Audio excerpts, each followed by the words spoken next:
यार ये mock test में मार्क्स बढ़ क्यों नहीं रहे हैं? जिस हिसाब से मेरा मॉक टेस्ट में स्कोर आ रहा है, क्या मेरा नीट में सिलेक्शन हो भी पाएगा इस साल?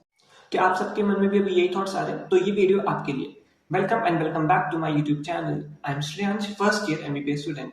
आज की इस वीडियो में बात करेंगे आप कैसे अपने मॉक टेस्ट के मार्क्स को, जो कि एक जगह अटैक कर, मे बी वो 300 हो, 400 मार्क्स हो, 500, 550, आप कैसे उसको 600 प्लस लेके जाए। सी, आपके मॉक टेस्ट में मार्क्स नहीं बढ़ने के मेरे 3 ही कारण हो सकते हैं। फर्स्टली, आपका सिलेबस कंप्लीट नहीं हो। सेकेंडली, आपका रिविजन नहीं हो प्रॉपर। थर्ड रीजन हो सकता है मॉक टेस्ट को एनालाइज नहीं करना। अगर आप मॉक टेस्ट को एनालाइज नहीं करो तो ये भी बहुत बड़ा रीजन हो सकता है आपके मॉक टेस्ट में मार्क्स नहीं बढ़ने का। सी, होता क्या है, धीरे धीरे जो मॉक टेस्ट में क्वेश्चंस आते हैं वो रिपीट होने लग जाते हैं। तो अगर आपके पिछले मॉक टेस्ट के सारे क्वेश्चंस और सारे पेपर्स अगर आपने एनालाइज कर रखे होंगे तो आपके आने वाले मॉक टेस्ट में ऑटोमेटिकली मार्क्स बढ़ जाएंगे, क्योंकि आने वाले मॉक टेस्ट में जो क्वेश्चंस होते हैं वो काफी हद तक रिपीट होने लग जाते हैं। जो पुराने क्वेश्चंस पूछे हुए पिछले मॉक टेस्ट में, उन्हीं या तो वही रिपीट हो जाते हैं या उन्हीं से मिलते जुलते क्वेश्चंस रिपीट हो जाते हैं। तो अगर आपके पहले वाले क्वेश्चंस क्लियर है तो आप आने वाले मॉक टेस्ट में मार्क्स भी बढ़ा सकते हैं। तो आप हर मॉक टेस्ट के पेपर्स को अच्छे से एनालाइज करें। सी, सबसे पहले तो आपके मॉक टेस्ट में जितने भी मार्क्स हो रहे हैं आपको उससे डीमोटिवेट नहीं होना है। आई नो यार, ये मेरे लिए कहना बहुत आसान है, क्योंकि मैं खुद बहुत डीमोटिवेट हो जाता था जब मेरे मॉक टेस्ट में मार्क्स कम होते थे। आपको मैं मेरी रियल स्टोरी शेयर करूंगा कि मेरी क्या सिचुएशन थी मेरे मॉक टेस्ट के टाइम, और नीट के जब 20 दिन बच रहे थे, तो जब मेरे मॉक टेस्ट में 500 से भी ऑलमोस्ट कम मार्क्स आए थे, तो मैंने कैसे उस डीमोटिवेशन को मोटिवेशन में बदला और कैसे मैं लास्ट के 20 दिनों में 600 के मार्क्स तक पहुंचा। तो उस स्टोरी को मैं शेयर करूंगा, पर उससे पहले हम बात करते हैं सब्जेक्ट वाइज स्ट्रैटेजी के बारे में कि आप कैसे हर सब्जेक्ट में फोकस करके अपने मॉक टेस्ट के मार्क्स को इंप्रूव कर सकते हैं। तो सबसे पहले हम बात करते हैं बायोलॉजी के बारे में। सी, बायोलॉजी का 360 मार्क्स का पेपर होता है, बट क्योंकि अब चॉइस मिलती है तो आपको 400 मार्क्स का पेपर होता है, 100 क्वेश्चंस, जिसमें दो होते हैं, बॉटनी और जूलॉजी। और बॉटनी जूलॉजी में भी section A section B, zoology में सेक्शन ए सेक्शन बी। जो सेक्शन बी होता है उसमें आपको 15 क्वेश्चन मिलते हैं, जिसमें से आपको सिर्फ 10 अटेम्प्ट करने होते हैं। तो आप इस चीज का बहुत अच्छे से फायदा उठाइए, क्योंकि आपको जो 15 क्वेश्चन मिल रहे हैं उसमें से 10 क्वेश्चन बहुत ईजी होते हैं, आप उसको सही कर सके। तो 10-10 दोनों क्वेश्चन, आप 10-10 दोनों तरफ को ट्राई करने के आपके क्वेश्चन सही हो 10। और जो यहाँ पे 35 क्वेश्चन सेक्शन ए में है उसमें से ट्राई कीजिए आप एटलीस्ट 30 क्वेश्चन सही कर सके। तो आप जब 30-10-30-10 मतलब 80 क्वेश्चन यहाँ पे सही कर रहे होंगे, मतलब 320 मार्क्स। तो 320 मार्क्स बहुत अच्छे होते हैं।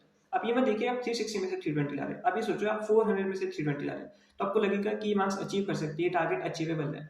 तो इसलिए आप बायो में अगर 320 स्कोर कर लोगे तो आपका कॉन्फिडेंस इतना अच्छा रहेगा कि आप फिजिक्स केमिस्ट्री जो थोड़ी हार्ड भी होगी, आप उस कॉन्फिडेंस के चलते ही उसको सही कर देंगे।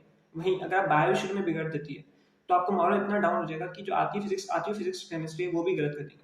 तो आपका ये बायो में स्कोर अच्छा रहना इनडायरेक्टली आपकी फिजिक्स केमिस्ट्री के स्कोर को भी बढ़ाता है। बट ये होगा कैसा? सी, बेसिकली तो आपको बायो में फोकस अपनी एनसीईआरटी और पीवाईक्यूज पे करना है। और मैंने एक डिटेल वीडियो भी अपलोड कर रखा है आप कैसे अपने बायो के स्कोर को 360 तक इंश्योर कर सके। अगर आपने वो वीडियो नहीं देखा है तो जो आई लिंक है आप उससे वीडियो देख सकते हैं, नहीं तो मैं उस वीडियो का लिंक डिस्क्रिप्शन में प्रोवाइड कर दूंगा। सी, तब हम बात करेंगे केमिस्ट्री के पेपर आप कैसे एनालाइज करें और अपने मार्क्स को केमिस्ट्री में कैसे इंप्रूव करें। सी, आपको पेपर में देखना है कि कौन से क्वेश्चन आपके गलत हुए या आपको कौन से क्वेश्चन नहीं आए। सी, एग्जाम्पल के लिए क्वेश्चन नंबर 55, ये मैंने देखा, मैं गलत हुआ था, तो ये क्यों गलत हुआ? मैंने देखा क्या ये प्रीवियस ईयर क्वेश्चन है, ये पहले कभी पूछे गए? तो मैंने देखा हाँ, ये 2020 में पिछले साल पूछा भी गया। फिर मैं देखा ये एनसीईआरटी में गिवन है, तो मैंने देखा ये एनसीईआरटी में भी गिवन है।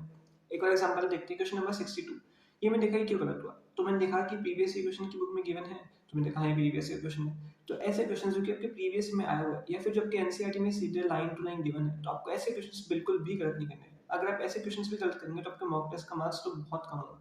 तो प्लीज, अगर आपने अपने एनसीईआरटी और पीवाईक्यूज कर रखे हैं तो आप उसको बार बार अच्छे से भी रिवाइज करें, क्योंकि अब आपके पास और ज़्यादा टाइम नहीं है आप उसके सिवाय कुछ देखें। अपने एनसीईआरटी को भी बार बार रिवाइज करें, अपने पीवाईक्यूज को भी बार बार रिवाइज करें, और जो अपने शॉर्ट नोट्स बनाए उनको रेफर करें। तो अगर आप अपने एनसीईआरटी शॉर्ट नोट्स और पीवाईक्यूज भी कर रहे हैं तो आपको केमिस्ट्री में सफिशिएंट है अपने मॉक टेस्ट में अच्छा स्कोर करने के लिए। तो हम फिजिक्स के मॉक टेस्ट को एनालाइज करके उसके मार्क्स इंप्रूव करें, उससे पहले मैं आपको मेरी स्टोरी शेयर करना चाहूंगा कि मेरे मॉक टेस्ट के टाइम क्या सिचुएशन रहती थी। सी, हमारा नीट का पेपर 17 जुलाई को था एंड 23 जून को हमारा एक मॉक टेस्ट हुआ था, जिसमें मेरे शायद 450 पौने 500 कुछ मार्क्स आए थे। तो मैं उस दिन बहुत डीमोटिवेट हो चुका था, क्योंकि जब 20 दिन बाद हमारा नीट का पेपर है और हमारे 450 पौने 500 कुछ मार्क्स आ रहे, तो ये काफी डीमोटिवेटिंग होता है हमारे लिए। तो मैं अंदर से मतलब काफी एकदम डिप्रेस हो चुका था। तो मैंने घर पे आया, फिर मैं मेरे बेस्ट फ्रेंड से मैंने टेलीग्राम पे चैटिंग स्टार्ट की। मैंने उससे बात की तेरे कितने आए हैं, तो उसने बोला कि हाँ उसके भी 450 समथिंग आ रहे हैं। तो मुझे लगा हाँ ठीक है, चलो पेपर थोड़ा हार्ड आ गया होगा, क्योंकि अपने बेस्ट फ्रेंड्स के भी इतने मार्क्स आ रहे होते तो लगता है ना हाँ ठीक है थोड़ा पेपर हार्ड होगा, क्योंकि वो पढ़ाई में काफ़ी अच्छा था, तो उसके भी थोड़े कम ही थे। तो मुझे लगा हाँ ठीक है भाई, उसने कमाया तो पेपर थोड़ा हार्ड होगा, कुछ हुआ होगा। बट सडनली उसने मुझे बोला कि उसने अदर एग्जाम्स भी क्लियर करके, जैसे VIT, Vellore Institute of Technology, JEE mains, Amity University, उसने मुझे एकदम से बताया कि उसने ये चारों पांच एग्जाम्स भी क्लियर कर रखे। तो अगर उसका नीट नहीं होता है तो उसके पास ये बैकअप ऑप्शंस भी अवेलेबल है। तो मतलब जैसे ही मैं ये सुना, तो मतलब मैं अंदर से ऑलमोस्ट टूट चुका था कि ये क्या हो गया? मतलब मेरा बेस्ट फ्रेंड जो मुझे नीट के बेस दिन पहले बता रहा है कि उसने ये सारे एग्ज़ाम्स क्लियर कर रखे हैं। अगर उसका नीट नहीं होता है, तो उसके पास ये सारे ऑप्शंस भी अवेलेबल है। और मतलब आप होता है ना ऐसे एकदम से, जब आपके मार्क्स पहले से ही कम आ रहे हो, आप एकदम से ये सब सुन लो, तो आप अंदर से काफ़ी एकदम टूट जाते हो।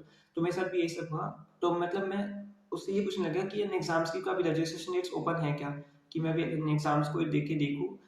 तो उसने बोला नहीं, जेईई मेंस का तो रजिस्ट्रेशन डेट ओवर हो चुका है, क्योंकि ये जून की बात है और जेईई मेंस उस समय तक हो चुका था। तो उसने बोला कुछ अमित यूनिवर्सिटी या किसी एग्जाम्स के भी रजिस्ट्रेशन डेट्स ओपन है।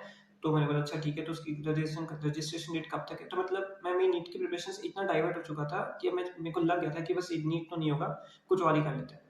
बट नेक्स्ट डे मैं मेरे केमिस्ट्री सर के पास गया, उनको बताया सर मॉक टेस्ट में ये मार्क्स आ रहे, इतने से नीट है, अब क्या होगा, अब कैसे ही होगा? तो बस मुझे सर ने इतना से बोला कि बेटा कोई बात नहीं, तू अपने मॉक टेस्ट के मार्क्स को छोड़ दे, मॉक टेस्ट के मार्क्स को भूल जा, अपनी सिर्फ तू मेहनत कर, मेहनत करेगा तो ही मार्क्स बढ़ेंगे, सोचने से कुछ होने वाला है नहीं। तो मैंने बस इतनी सी बात को इतना दिल से माना कि मैं मेरे मॉक टेस्ट को मार्क्स को एकदम भूल गया और मैं सिर्फ मेरी मेहनत पे फोकस करने लगा। और लिटरली मेरे जो लास्ट के 20 दिन में वो मॉक टेस्ट का मार्क्स 600 तक पहुंच गया, 600 ऑलमोस्ट क्रॉस कर गया। तो ऐसा होता होगा आपके साथ भी कि आप बहुत डीमोटिवेट हो जाते होंगे अगर आपके मॉक टेस्ट में कभी 450 500 मार्क्स आ जाते होंगे। तो प्लीज आप डीमोटिवेट ना होए, क्योंकि हो सकता है ना कि मॉक टेस्ट का लेवल बहुत हाई हो, आपका नीट का पेपर काफी इजी आ जाए, या अभी जो मॉक टेस्ट में पूछ रहे मेनली आपको वही ना आ रहा हो जो नीट के पेपर में जो आपको आता है वो नीट के पेपर में आ जाए, तो कुछ भी हो सकता है। तो प्लीज आपको अपनी लास्ट टाइम तक अपनी पूरी मेहनत जोर से करनी है, एकदम जी जान से करनी है, क्योंकि आपको नहीं भरोसा, आपको नहीं पता कि नीट के एग्जाम के दिन क्या होगा। तो प्लीज अपनी मेहनत लास्ट तक करिए, क्योंकि मॉक टेस्ट के मार्क्स आपके नीट के मार्क्स को बिल्कुल भी डिसाइड नहीं करते। तो प्लीज अपने मॉक टेस्ट के मार्क्स को लेकर डीमोटिवेट बिल्कुल भी ना होए, अपनी मेहनत पूरी जोश के साथ करें और नीट को फोड़ कर ही आए। तो अब हम बात करेंगे आप कैसे फिजिक्स के मॉक टेस्ट के मार्क्स को इम्प्रूव कर सके। ये ऑलमोस्ट हर स्टूडेंट्स का डाउट होता है। तो आपको क्या करना है, फिजिक्स में हो सकता है कि आपके कुछ टॉपिक्स या कुछ चैप्टर्स अभी भी बच रहे हो, कुछ टॉपिक्स वीक हो, तो आपको करना क्या है, अभी भी आपके पास टाइम है, आप अच्छे से उन चैप्टर्स या उन टॉपिक्स को टाइम देके उनको पहले कवर कीजिए। क्योंकि अगर आपका सिलेबस भी कंप्लीट नहीं होगा तो आपके मॉक टेस्ट में मार्क्स तो बढ़ना वैसे ही पॉसिबल नहीं हो पाएगा। तो आप अपने जो भी टॉपिक्स है, जो भी चैप्टर्स वीक है, आप उनको भी कवर कीजिए, क्योंकि आपका सभी टाइम है, आप अभी आराम से 15 अप्रैल या 20 अप्रैल तक भी उन टॉपिक्स को कवर कर सकते हैं। क्योंकि मेरा मेरा भी जैसे रे ऑप्टिक्स में प्रिज्म था, करंट इलेक्ट्रिसिटी में पोटेंशियोमीटर और मीटर बेस्ड, ये टॉपिक्स मेरे लास्ट टाइम तक भी वीक थे, तो मैं नीट के एक हफ्ते पहले तक भी इन टॉपिक्स को यूट्यूब से या वन शॉट से या टीचर से कवर कर रहा था। तो ऐसा हो सकता है आपके साथ भी हो, तो आपके सभी भी टाइम है, आप उन टॉपिक्स को कवर कीजिए सबसे पहले। आपके सारे टॉपिक्स कवर हो चुके हैं, तो आपको चाहिए आपकी फॉर्मूला लिस्ट और आपके शॉर्ट नोट्स। अगर आपके फॉर्मूला लिस्ट भी नहीं बनी तो आपके पास अभी भी टाइम है, 15 अप्रैल तक हर चैप्टर की फॉर्मूला लिस्ट बना लो। से अगर आप कोई चैप्टर को रिवाइज कर रहे हो तो आपको फॉर्मूला लिस्ट कैसे इजीली बन जाएगी, उस चैप्टर को रिवाइज कर रहे हो तो जो भी फॉर्मूला आ रहे हैं उसको एक प्लेन शीट पे लिखते जाओ कि ये फॉर्मूला आ गया, तो आपकी फॉर्मूला लिस्ट वैसे तैयार हो जाएगी। अब फॉर्मूला लिस्ट बनाने का फायदा क्या होगा, सी अगर आप नेक्स्ट टाइम जब भी रिविजन करोगे, 15 अप्रैल तक एक बार सारी फॉर्मूलाज बन गई, तो उसके बाद अगर आप नेक्स्ट टाइम रिविजन करोगे तो आप सिर्फ उस फॉर्मूलाज को 10 मिनट में देख के उसके पीवाईक्यूज कर सकते हो, आपका रिविजन यहाँ पे कंप्लीट हो जाएगा। तो आपके रिविजन का टाइम कम हो जाएगा, तो आप क्या करो, ज्यादा से ज्यादा बार रिवाइज कर सकते हो चीजों को, और यहाँ से टाइम बचा के अपने जो वीक टॉपिक्स है उनको देके कवर कर सकते हो। अब जो वीक टॉपिक्स है जहाँ जहाँ पे आपके मार्क्स जा रहे थे मॉक टेस्ट में, आप यहाँ पे उनको टाइम देके उनको भी पक्का कर सकते हो, और उनसे भी क्वेश्चन जो नहीं बने थे अब मॉक टेस्ट में आपके वो भी क्वेश्चन बनने लग जाएंगे।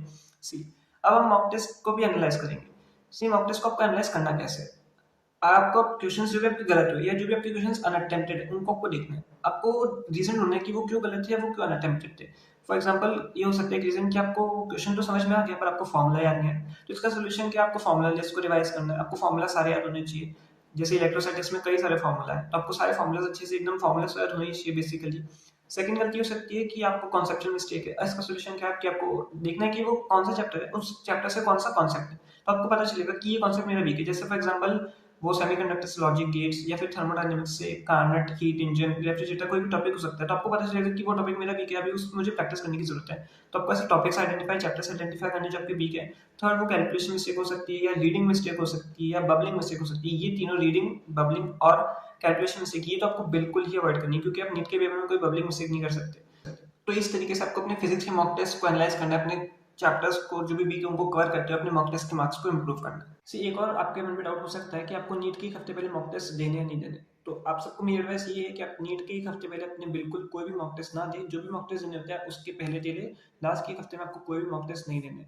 सी मेरे केस में जैसे कि मेरा नीट 17 जुलाई को था, तो मेरा 11 जुलाई को एक मॉक टेस्ट शेड्यूल था, और मैं मॉक टेस्ट देने के लिए एकदम सेट था कि मैं जा ही रहा था, मैंने गाड़ी की चाबी भी ले ली थी, मैं बाहर ऑलमोस्ट निकल गया था, तो एकदम सडनली मैंने बोला कि नहीं बेटा आज मॉक टेस्ट देने मत जा, तू लास्ट के हफ्ते पिछले भी बार मॉक टेस्ट दिया था, तेरे मार्क्स लास्ट में एकदम कम हो गए थे जिस वजह से तू काफ़ी डिमोटिवेट हुआ और नीट में भी मार्क्स अच्छे नहीं आ पाए। तो मम्मी को ऐसा पता था पिछले साल भी ऐसा हुआ है, तो उन्होंने मना कर दिया कि अभी मत दे। और लकीली मतलब मैं सेट था कि मैं टेस्ट देने जा रहा हूँ, मैंने उसी हिसाब से मेरा डे डिज़ाइन किया था कि मेरे को ये सिलेबस करना है, फिर टेस्ट देना है, फिर आके ये पढ़ना है। तो होता है आपका इनर्शिया, जब करो तो आपका इनर्शिया उसी तरफ होता है, लॉ ऑफ इनर्शिया पे काम कर रहा था। तो मेरा सेट था कि मैं टेस्ट देने जा रहा हूँ, मैं टेस्ट देने ही जा ही रहा था। फिर मम्मी ने वापस बोला कि मत जा, और लकीली मैंने वो बात मान ली, मैं टेस्ट देने नहीं गया। तो मतलब मैं 11 से घर से बाहर निकला ही नहीं, फिर मैं सीधा बस नीट के एग्जाम देने गया, क्योंकि मॉक टेस्ट देने में को यूजुअली जाना पड़ा था। तो मैं लास्ट अपना मॉक टेस्ट 8 ऑफ जुलाई को दिया था, उसके बाद मैंने कोई मॉक टेस्ट नहीं दिया। और लास्ट के एक हफ्ते मैंने सिर्फ अपने घर पे बैठ के जो भी अपना पढ़ा है, पीवाईक्यूज या जो भी अपने एनसीईआरटी है, फॉर्मुला लिस्ट है, शॉर्ट नोट्स है, सिर्फ उन्हीं को रिवाइज किया। और आप सब भी यही मेरी एडवाइस ये है कि आप उन्हीं को रिवाइज करें, क्योंकि मॉक टेस्ट में हो सकता है कि वो पता नहीं लास्ट के टाइम में मॉक टेस्ट का लेवल बढ़ा देते हैं, क्या करते हैं पता नहीं। यूजुअली मॉक टेस्ट लास्ट में, जो मेरे फ्रेंड्स हैं जिन्होंने मॉक टेस्ट दिया, उनके लास्ट में स्कोर काफ़ी कम हो गया मॉक टेस्ट में, जिस वजह से उनका नीट में भी जितना एक्सपेक्टेड था स्कोर उससे काफ़ी कम आया। और मेरा नीट में मॉक टेस्ट से काफ़ी स्कोर इंक्रीज हो गया। तो आप सबको यही एडवाइस है कि आप नीट के एक हफ्ते पहले बिल्कुल भी मॉक टेस्ट ना दें, जो पढ़ा है उसी को आप अच्छे से रिवाइज करें। तो इस वीडियो में यहीं तक हमने देखा आप कैसे अपने मॉक टेस्ट को अच्छे से एनालाइज करेंगे, अपने नीट के मार्क्स को कैसे इंप्रूव करेंगे। तो प्लीज़ अपने मॉक टेस्ट के मार्क्स से डिमोटिवेट ना हो, जो भी होगा नीट में एग्जाम के दिन देखेंगे, अपना बेस्ट देना है हमको अभी, और अपने नीट के एग्जाम को फोड़ के आना है। तो अगर आपको वीडियो अच्छी लगी तो प्लीज़ वीडियो को लाइक कीजिएगा, चैनल को सब्सक्राइब कीजिएगा, और कमेंट सेक्शन में नीचे कमेंट्स पोस्ट कीजिएगा आपको नेक्स्ट किस टॉपिक के ऊपर वीडियो चाहिए। तो मिलते हैं नेक्स्ट वीडियो में, तब तक के लिए अच्छे से पढ़ते रहिए एंड टेक केयर।